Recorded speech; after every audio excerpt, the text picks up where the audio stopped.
it was like a conversation. And that's what I explain to people. When I read, and I know it's different when you read it in Arabic, it's very different. I mean, just listening to it in Arabic is very different. But for me, I don't see any complication. I don't see anything confusing. I thought this is the most straightforward, most simple, and you're given so many examples of what is being said. The message is presented in every possible way. So even no matter what background you come from, no matter what your life experience is, no matter what your education is, no matter what even your comprehension of the world is, you can get it. A 5-year-old can get it. It's that easy. And it's just, wow. Anyway, sorry. No, thank you. Well, at that point in my life, I had a very small social circle. My just a very few close friends.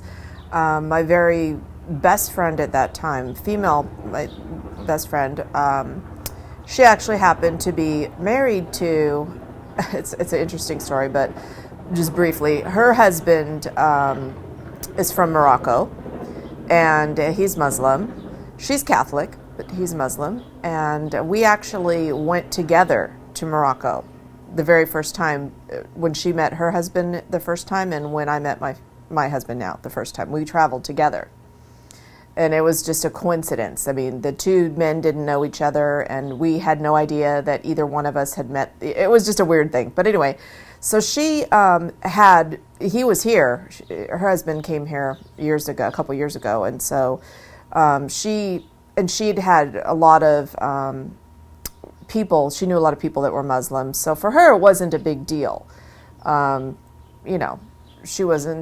It didn't really make any difference, in our relationship.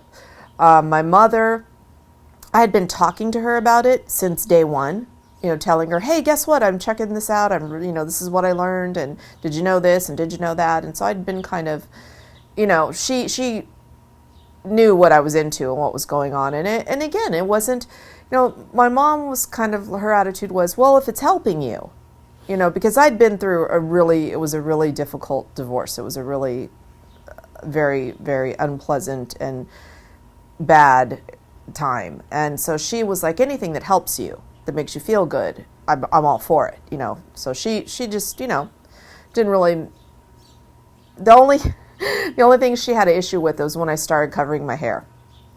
She got a little upset about that, because she's like, why do you want to look like a little old lady? She's like, you're young, you're beautiful. What do you want to do that for? She didn't really get it. She didn't. But the interesting thing is that I'll never forget. We were leaving. She was here. She came to visit I think it was last year. We were going somewhere, and I think I actually had on what I have on today. And we were walking out to go to the store or somewhere, and she was behind me, and she goes, I have to say something. And I turn around and go, here it goes. She's going to say something bad, because, she'd always make comments when I would wear a scarf. And so I turn around and I go, okay, I'm waiting for it. She goes, as much as I don't like it, I have to say that you just glow when you have that on your head. You just glow. And I'm like, oh, well, thank you. I feel very happy. Maybe this is why I glow. I don't know, but it was nice. So I haven't had really any problems. I get teased a little bit. I got a 20-year-old daughter she teases me a little bit, about what I wear sometimes. And I don't know. I haven't had any real bad thing except, and this, I don't even know for sure if it's, I do know. I had a little bit of bad experiences with my children's school that they go to. They've been going there for a couple years, and the first year that they went there, I wasn't covering my hair. And then when it seemed like, I didn't want to think that as soon as I put a scarf on my head that they changed, but my oldest daughter said absolutely that's when everything changed. And their whole attitude towards me and helping me with my kids, it all changed. And I became like, they started looking at me like I'm bad, and they started giving me a hard time with everything, and it just was a total different, everything changed. And anyway, it's okay though. But that and where I lived, I started, the reason we moved is because I got targeted by gang, a street gang down the street. They decided they didn't like me, and they followed me home one time, and they were on foot because they lived down the street. So I got out of my car before they got to my car, and I was getting ready to go back down and get the things out of the car. And before I could do that, my neighbor pulled in next to me and they robbed him. And he said they were waiting at my car when he pulled in. It just so happened he pulled in, so they, pulled the gun on him. And then they came back and they busted into my car, and they didn't take anything. So it was just a hate crime. They busted into my car. They just trashed it. They, threw everything around, made a big mess, broke the window, this kind of thing. So I moved. And that's when I moved here. This just happened a few months ago. So I moved here, and alhamdulillah, I wanted to be here anyway. So it was just the push to get out of that place. But that's really, and that kind of stuff, it happens. It happens regardless of, any specific thing. It could be because you're the wrong color, or you're in the wrong neighborhood, or whatever. But that's really the only thing negative, especially. But everyone else, my friends, covering my head is the only thing really that anyone's ever got. It's so strange. That's the only thing anyone really seems to care about or have a concern with. No, I actually can answer that. It's more than one thing though. I mean, I can't say just one specific thing. There's more than one. The first initial thing that impressed me so much was that it was an all-inclusive lifestyle. It wasn't just like the other religions. It was a way of life. It wasn't just, it's a spiritual, it's physical, it's on every level.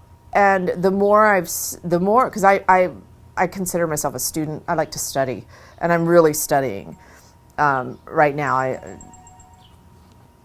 Anyway, so the thing with me is that impressed me so much is that it's all inclusive. It's every way, every part of your life. And the most important thing I think for me was that I didn't see, and even after I finally got my English version of the Quran, and in all my classes and in everything that I've learned, you don't find in Islam the real Islam. Now there's extremists that have a different opinion, which I'm not going to talk about that.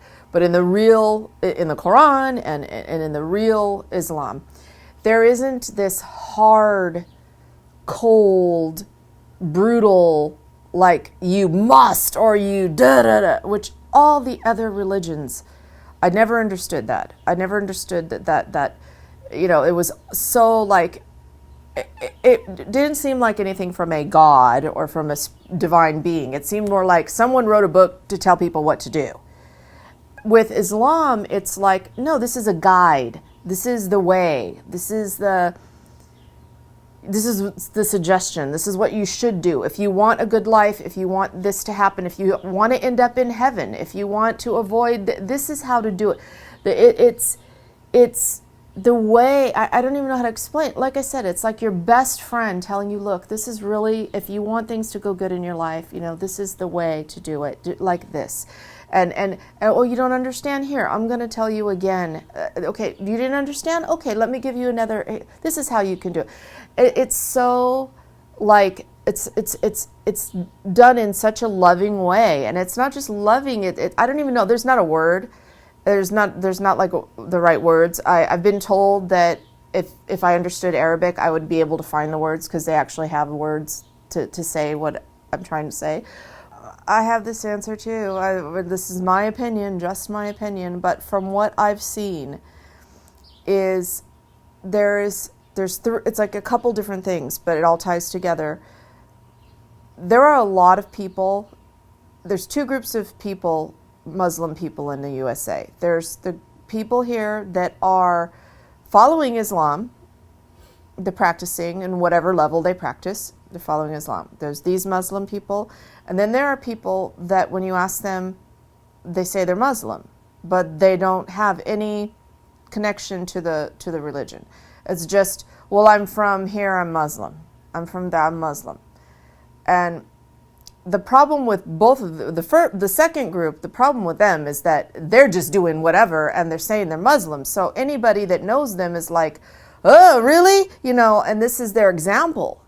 And this is what they see. And they think, oh, wow, that really? You do, that's Islam? That's what that means? Oh, you know, and it gives a very poor impression. I mean, it confuses people, and it may even just do, like, really can be bad, very negative. And so for those people, whenever I meet them all the time, oh, you Muslim? Oh, I'm Muslim too. Really? Oh, okay. And then I'll invite them to come here, or whatever the situation is. I try to talk a little bit, and then I realize immediately they don't follow Islam. They're saying they're Muslim, and for example, I belong to a lot of different Islamic sites and groups and dawah projects, and I'm doing a lot of this kind of stuff, and a lot of it is through the internet. And I met a person, a brother on there, and he says, you know, I said, oh, are you a Muslim? And he said, yes, I'm Muslim. And he says, I'm half Muslim. And I went, half? And at first I just thought, okay, I'm not going to even talk to this person because this is stupid.